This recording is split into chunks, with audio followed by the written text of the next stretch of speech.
Hello friends, welcome in our YouTube channel. आज हम लोग बात करेंगे द्रव्यमान और भार में क्या अंतर होता है। देखिए, इसको एक उदाहरण से समझते हैं। जब आप बाज़ार जाते हैं, मान लीजिए आप बाज़ार गए, वहाँ आपको आलू लेना है, 1 किलो आलू। तो आप उससे कहेंगे 1 किलोग्राम आलू दे दीजिए। वो क्या है? वो होता है हमारा द्रव्यमान। अब आप पूछेंगे कि भार क्या होता है? तो भार वो होता है जब हम किसी चीज़ को कमाने वाले तराजू पर तौलते हैं। जैसे कि आपने इलेक्ट्रॉनिक तराजू देखे होंगे जिन पर रेड कलर से लिख के आता है, तो वो होता है हमारा भार। लेकिन अब आप कहेंगे कि उसको भी किलोग्राम में ही तौलते हैं। तो असल में होता क्या है कि वो जो तराजू होता है वो हमारा भार बताता है, लेकिन उसमें जो कैलकुलेट करके डिजिटल जो नंबर हमें दिखाई देता है वो 10 से भाग करके हमें मिलता है। तो इस तरह से जो हम लोग बाज़ार जाते हैं 1 किलोग्राम आलू लेने, वो द्रव्यमान होता है, और जो कमाने वाले तुले से तौलते हैं वो होता है हमारा भार। अब आपको किताबी ज्ञान से हम लोग किताबों में कैसे लिखा होता है वैसे समझते हैं। द्रव्यमान क्या होता है? द्रव्यमान किसी पदार्थ में उपस्थित द्रव्य की कुल मात्रा को उसका द्रव्यमान कहते हैं। और भार किसे कहते हैं? भार वह बल होता है जिससे पृथ्वी किसी वस्तु को अपनी ओर खींचती है। तो कमानी वाले तुले पर जब हम रखते हैं तो उसमें कोई भी कंपेयर करने वाली, यानी कि कोई तुलना करने वाली चीज़ वहाँ पर नहीं रखी होती है। सिर्फ उसको उस पर रख देते हैं, और जो पृथ्वी होती है उसको नीचे की तरफ खींचती है, तब वो हमें भार उसका पता चलता है।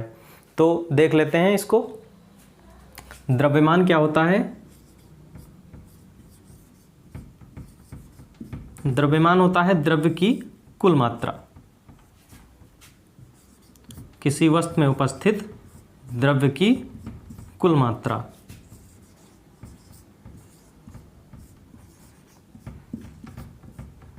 अब भार क्या होता है? भार होता है गुरुत्वाकर्षण बल जो कि पृथ्वी किसी वस्तु को अपनी तरफ खींचती है।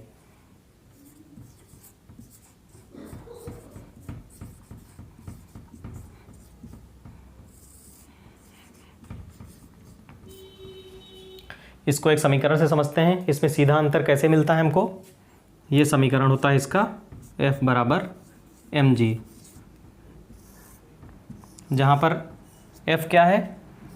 F है वस्तु का भार, यानी कि उस पर लगने वाला गुरुत्वाकर्षण बल।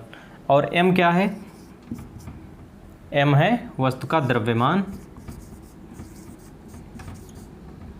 और g क्या है? गुरुत्वीय त्वरण।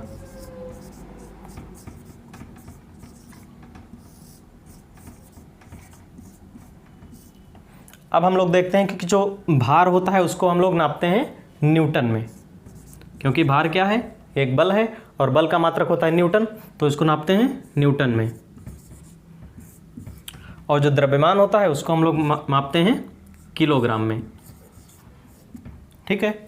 और देखिए, अब भार जो होता है वो पृथ्वी के अलग अलग स्थानों पर बदलता रहता है, क्योंकि पृथ्वी के अलग अलग स्थानों पर जो जी का मान होता है वो बदलता रहता है। क्योंकि जी का मान क्या होता है? पृथ्वी की त्रिज्या के ऊपर निर्भर करता है। त्रिज्या अगर कम होगी तो जी का मान ज़्यादा होगा, त्रिज्या अगर ज़्यादा होगी तो जी का मान कम हो जाएगा।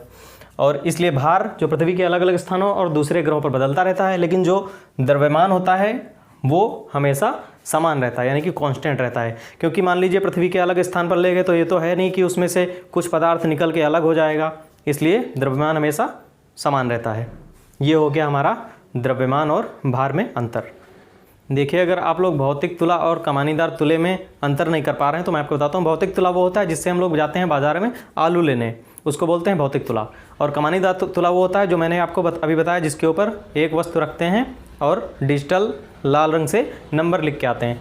कमानीदार तुला कुछ ऐसा होता है, इसमें एक कमानी लगी होती है। कमानी का मतलब होता है स्प्रिंग। एक स्प्रिंग लगी होगी और नीचे उस वस्तु को लटका देते हैं जिसका हमें भार लेना होता है, और ऊपर इसमें रीडिंग लिख के आती है। इसको बोलते हैं कमानीदार तुला। इससे हम लोग नापेंगे भार। अब द्रव्यमान मापेंगे भौतिक तुला से। भौतिक तुला में 2 पलड़े होते हैं, एक पलड़े में बांट रख देंगे और दूसरे पलड़े में जिस वस्तु का द्रव्यमान मापना है, तो इससे हम लोग मापते हैं द्रव्यमान।